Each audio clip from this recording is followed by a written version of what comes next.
ओम नमो भगवते वासुदेवाय।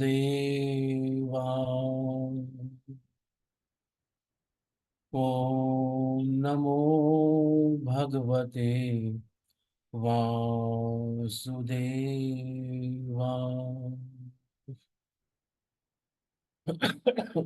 ओम नमो भगवते वासुदेवाय।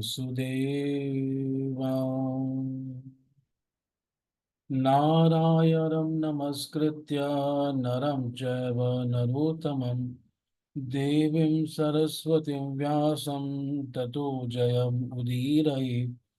नष्टप्रायेषु भद्रेषु नित्यं भागवत सेवया भगवतीरुत्तम श्लोके भक्तिर्भवती नैष्ठिकी। ॐ अज्ञानतिमिरान्धस्य ज्ञानञ्जनशलाकया चक्षुरुन्मीलितं येन तस्मै श्रीगुरवे नमः। श्रीचैतन्यमनोभीष्टं स्थापितं येन भूतले स्वयं रूप कदा मह्यं ददाति स्वपदान्तिकम्। वन्देऽहं श्रीगुरो श्रीयुतपदकमलं श्रीगुरुन् वैष्णवांश श्रीरूपं साग्रजातं सहगण रघुनाथान्वितं तं सजीवं साद्वैतं सावधूतं परिजनसहितं कृष्णचैतन्यदेवं श्रीराधाकृष्णपादां सहगण ललिता श्रीविशाखान्वितांश।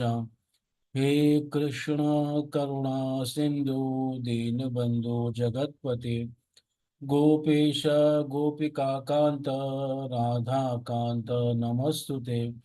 तप्त कांचन गौरांगी राधे वृंदावनेश्वरी वृषभानुसुते देवी प्रणमामि हरिप्रिये। वाञ्छाकल्पतरुभ्यश्च कृपा सिन्धुभ्यैव च पतितानां पावनेभ्यो वैष्णवेभ्यो नमो नमः।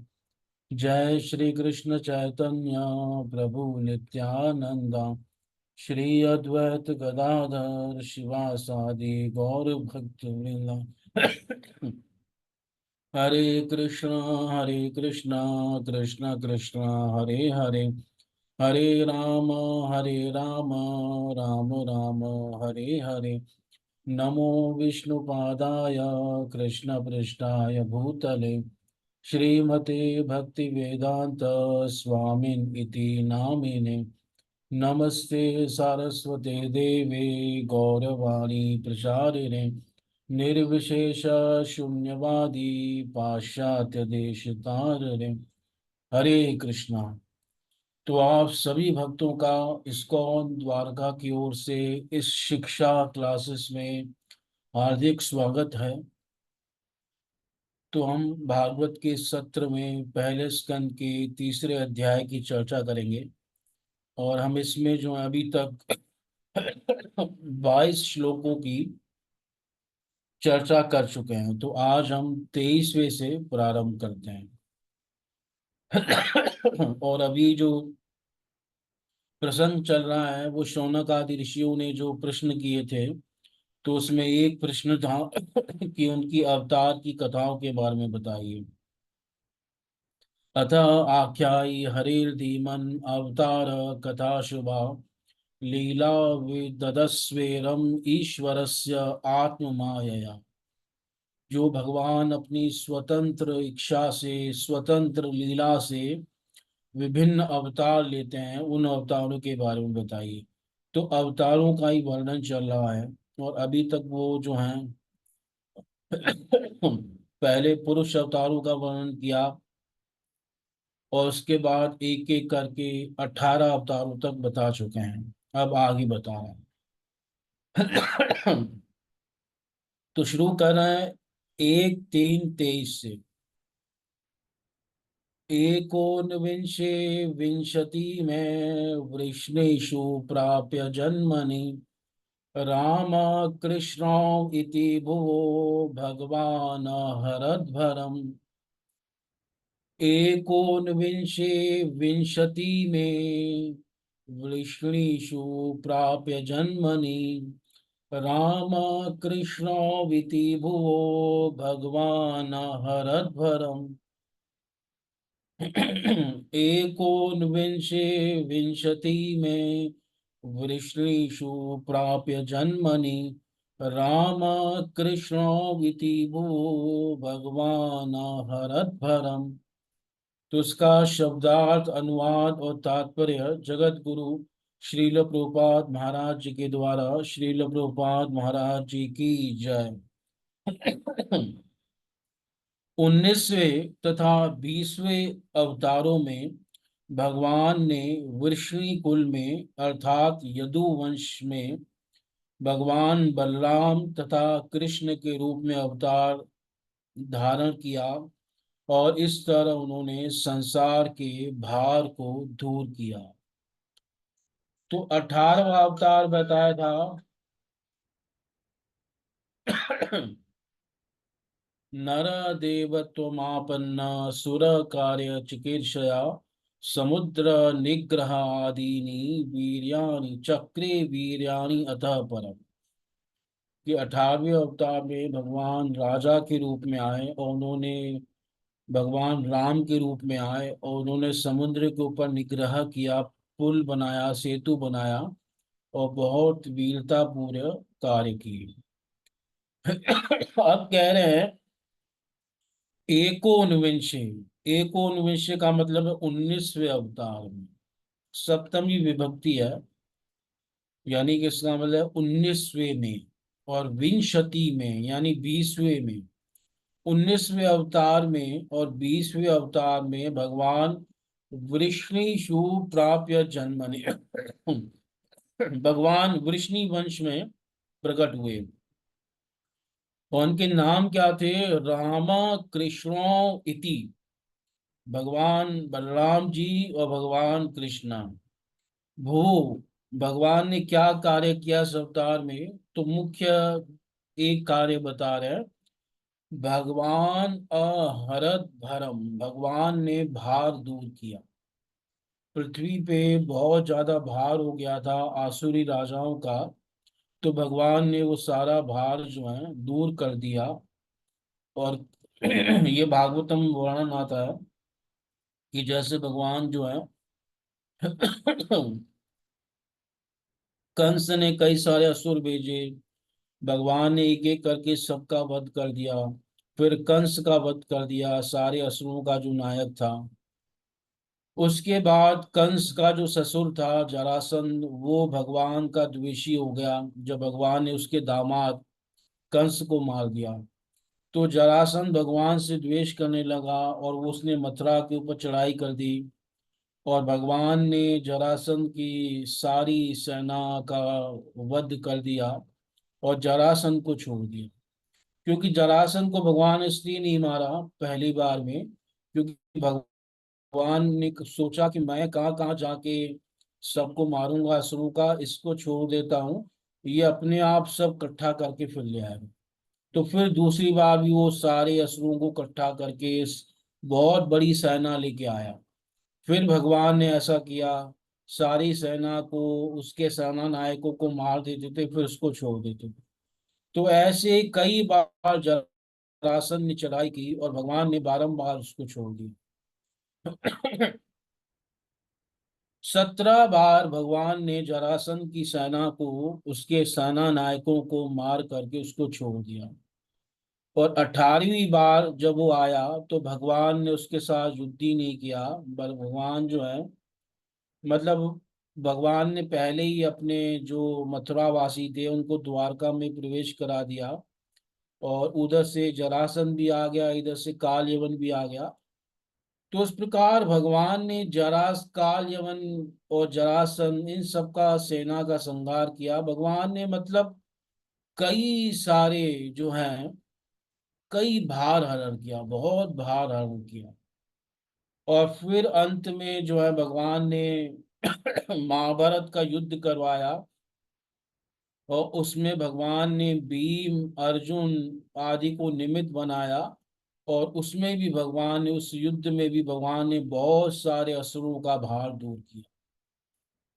और अंत में जो भगवान के यादव बचे हुए थे, तो भगवान ने आपसी संघर्ष के द्वारा उनमें भी कलह करवा दी और यादवों को भी भगवान ने मरवा दिया। तो उस प्रकार से भगवान ने पृथ्वी का बहुत भार हरण किया। इसलिए यहाँ पे कह रहे हैं भगवान अहरत भरम। और इसीलिए पृथ्वी जो है भगवान के पास गई थी। तो यहाँ एक चीज विशेष है इस श्लोक में, जो अभी तक सूत गोस्वामी ने नहीं की। और वो क्या है कि अभी तक जितने अवतारों का वर्णन किया है, जैसे स एव प्रथमम देव कौमारम सर्गमासित चचार दुश्चरम ब्रह्म ब्रह्मचार्यम अखंडितम, कि वो पहले अवतार में 4 कुमारों के रूप में प्रकट हुए और भगवान ने अखंड ब्रह्मचार्य का पालन किया। फिर दूसरे अवतार में वराह के रूप में आए, तीसरे में नारद जी के रूप में आए, चौथे में नर नारायण के रूप में आए। तो जितने अवतारों का वर्णन किया, श्लोक संख्या 6 से लेकर श्लोक संख्या 22 तक 18 अवतार बताए। पर सूत गोस्वामी ने किसी के साथ भी भगवान शब्द का प्रयोग नहीं किया। पर जब भगवान कृष्ण की बारी आई, तो यहाँ पे उन्होंने कहा भगवान अहरत भरम। अगर आप देखो पूरा अध्याय, तो कहीं भी भगवान शब्द का प्रयोग नहीं। चाहे नरसिंह अवतार ले लो, चाहे वामन अवतार ले लो, चाहे भगवान राम ले लो, कोई भी अवतार, चाहे परशुराम ले लो, भगवान शब्द का प्रयोग आपको कहीं नहीं मिलेगा। पर यहाँ 23वें श्लोक में भगवान सूत गोस्वामी कह रहे हैं कि पृथ्वी का भार किसने हरण किया? भगवान अहरत भरम। ठीक है। अब भगवान, इसमें क्या विशेष बात है भाई? चलो ये तो सामान्य बात है, भगवान कह दिया।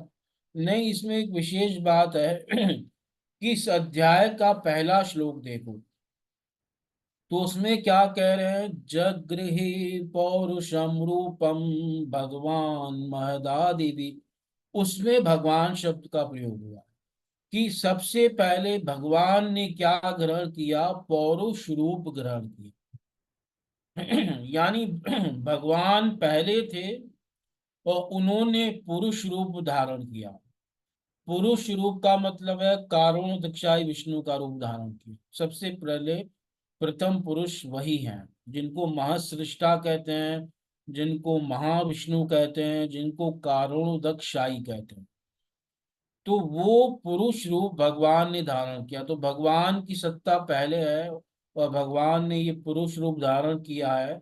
जो कि पुरुष रूप जो है भगवान, ये परमात्मा है, 3 भगवान के रूप। और एक जो है प्रकृति का परमात्मा है, एक ब्रह्मांड का परमात्मा है, और एक प्रत्येक जीव का परमात्मा है। तो वहां भी भगवान शब्द है, यानी भगवान की सत्ता पहले है यहाँ। और भगवान ने पुरुष रूप धारण किया। अब कह रहे हैं कि वही भगवान स्वयं आ गए कृष्ण के रूप में, और उन्होंने पृथ्वी का क्या किया? भार हरण किया। भगवान अहरत भरम। भगवान ने भार को क्या किया? हरण किया। तो गोपनीय ढंग से बता दिया कि यहाँ पे जो है, मैंने कृष्ण और बलराम जी की गिनती की है, मतलब कृष्ण की गिनती की है। तो कहीं आप उन्हें भी एक सामान्य कोई अवतार मत मान लेना। कृष्ण के रूप में स्वयं भगवान आए हैं और उन्होंने ही पृथ्वी का भार हरण किया। जिन भगवान ने पहले पुरुष रूप धारण किया, वही भगवान अब क्या कर रहे हैं? पृथ्वी का भार हरण कर रहे हैं। तो ये इसमें विशेषता है। पर ये समझ में नहीं आएगी, ये बड़े गोपनीय ढंग से बताया। आगे चल के और क्लियर ढंग से बताएंगे। तो उससे आगे चलता है। ततः कलो संप्रवृते सम्मुहाय सुरद्विषां बुद्धो नाम बुद्धो नाम्ना अंजनसुत कीकटेषु भविष्यति। ततः कलो, उसके बाद जब कलयुग की वृद्धि हो जाएगी, यानी कलयुग के प्रारंभ होगा, तो मतलब उसके बाद क्या करेंगे, भगवान बुद्ध अवतार लेंगे। उसके बाद कलयुग आने पर मगध देश बिहार में, भगवान गया में देवताओं के द्वारा दैत्यों को मोहित करने के लिए अजन के पुत्र रूप में आपका बुद्ध अवतार होगा। ततः कलो संप्रवृत्ते समवाय सुरद्विषाम, देवताओं के जो द्वेषी हैं असुर लोग, उनको मोहित करने के लिए आपकी कटेशु भविष्यति, यानी गया में, यानी बिहार में आप प्रकट होंगे, मगध देश में। बुद्धो नाम अजना सुत, अजन के पुत्र के रूप में आप प्रकट होंगे। तो ये भगवान का बुद्ध अवतार है। अब कई बुद्ध अवतार हो चुके हैं भगवान के। हमारे यहाँ कुछ लोग कहते हैं कि जो गौतम बुद्ध है ये भगवान के अवतार नहीं है, तो ऐसा नहीं है।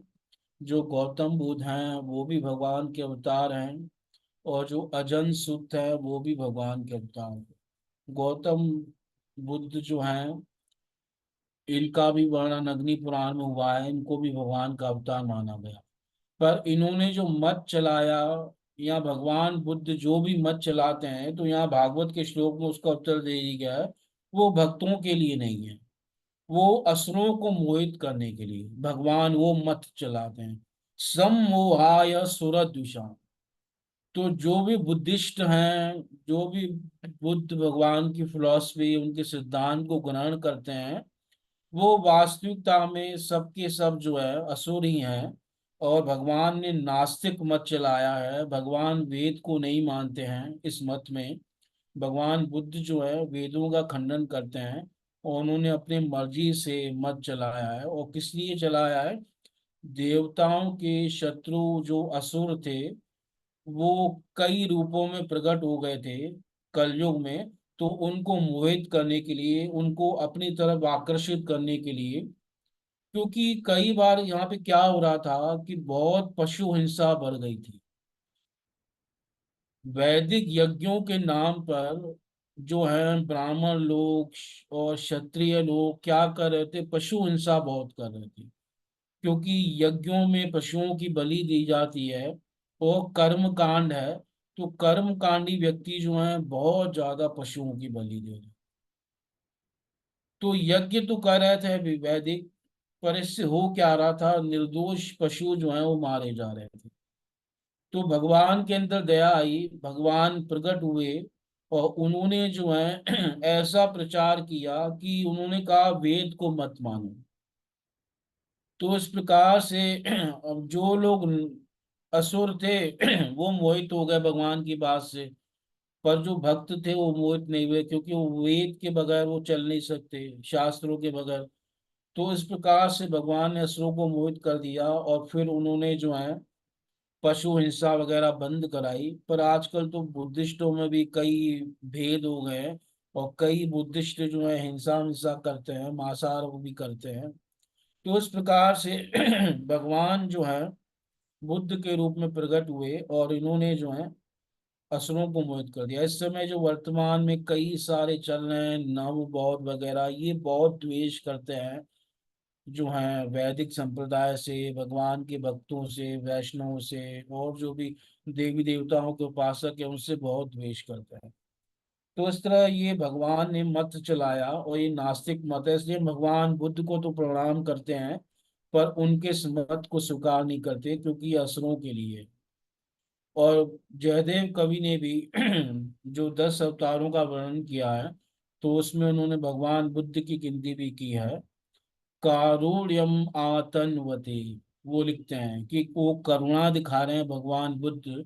और उनकी करुणा किसके ऊपर है, उन निर्जीव, मतलब उन जो हैं जीवों के ऊपर है जिनकी व्यर्थ में हिंसा हो रही थी। तो भगवान ने उनके ऊपर करुणा दिखाई। जब भगवान कृष्ण का अवतार हुआ, तो देवता लोग प्रायः स्वर्ग से नीचे आते रहते थे भगवान का दर्शन करने के लिए, भगवान से मिलने के लिए। तो उनकी जो पत्नियां थी वो बहुत दुखी रहती थी कि हमारे पति हमारे पास नहीं रहते, वो नीचे जाते रहते हैं। तो वो प्रार्थना करती थी कि कब भगवान बुद्ध आएंगे, और वो वैदिक यज्ञ वगैरह सब बंद करवा देंगे, और फिर हमारे पति जो है स्वर्ग में ही रहेंगे, नीचे नहीं जाएंगे। तो इस प्रकार से ये भी शास्त्रों में वर्णन आता है। तो भगवान बुद्ध ने सारा ये कर्म कांड यज्ञ आदि बंद करवा दिए, पर उन्होंने ये सब वेद विरुद्ध में किया, इसलिए उनको जो है नमस्कार है, पर उनकी शिक्षा को नहीं मानते। इसलिए हमारे यहाँ प्रमाण जो है भगवान भी नहीं माना जाता, ये बात समझना। हमारे यहाँ प्रमाण जो है शास्त्र माना जाता है, वेद माना जाता है।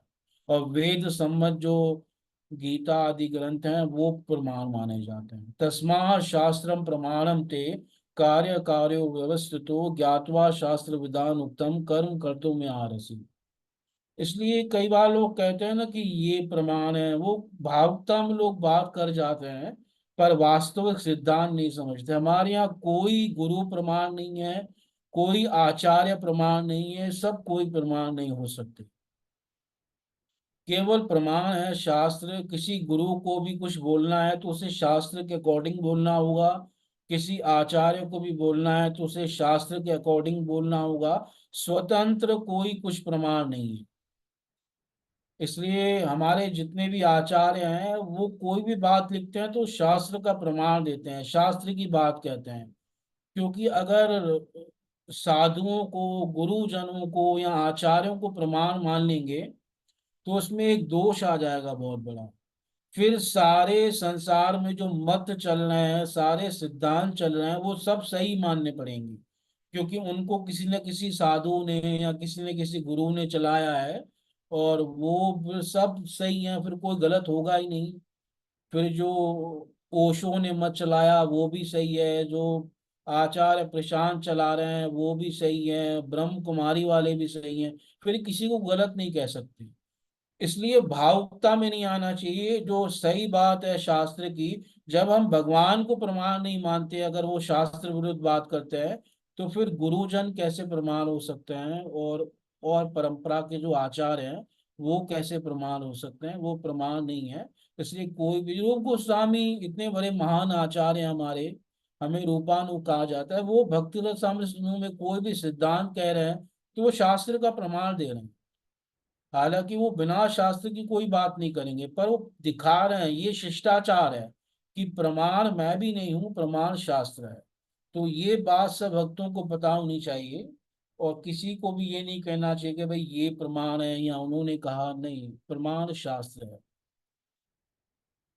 तो इस प्रकार से हम भगवान बुद्ध को नहीं, उनकी शिक्षाओं को नहीं मानते। आगे बताओ।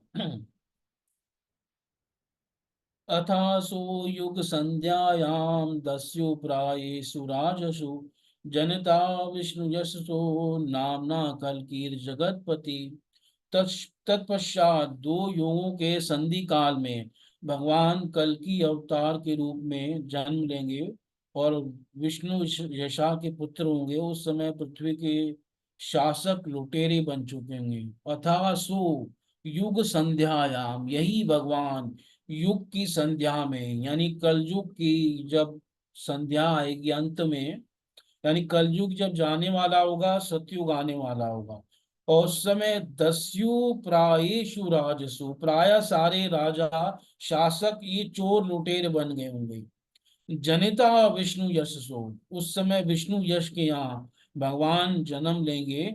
नामना कल की, उनका नाम होगा कल की भगवान। जगतपति, जगत के स्वामी। तो ये कल की अवतार अभी होने वाला है, मतलब अभी बहुत समय है, कलयुग के अंत में होंगे। अभी तो कलयुग को क्या समय हुआ है, 5200 से ज्यादा कुछ वर्ष हुए हैं, और जबकि कलयुग की आयु है 4,32,000 वर्ष। तो अभी पूरे पूरे 4,26,800 वर्ष के आसपास बाकी हैं। तो उस समय घोर कलयुग आ जाएगा, और प्राय सारे जो राजा हैं ये चोर लुटेरे बन जाएंगे। हालांकि अभी भी ऐसा ही है। और उस समय तो पूरा प्रजा को लूटना वगैरह यही सब कार्य हो जाएगा, और सब जगह हाहाकार होगा, लोगों की आयु कम हो जाएगी, धैर्य आदि अच्छे गुण कम हो जाएंगे।